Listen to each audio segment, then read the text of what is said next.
E-commerce feels hard right now. I know. Like, especially things with like rising costs, paid ads getting more expensive, all the while customer expectations are on the rise. So I know, businesses are finding it really hard at the moment.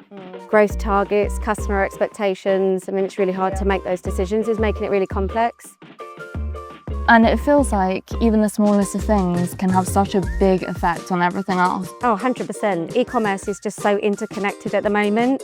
Fulfillment, operations. I mean, you just can't optimize one thing at the moment because it's just impacting everything else. And the thing is, it's hard to know what to prioritize.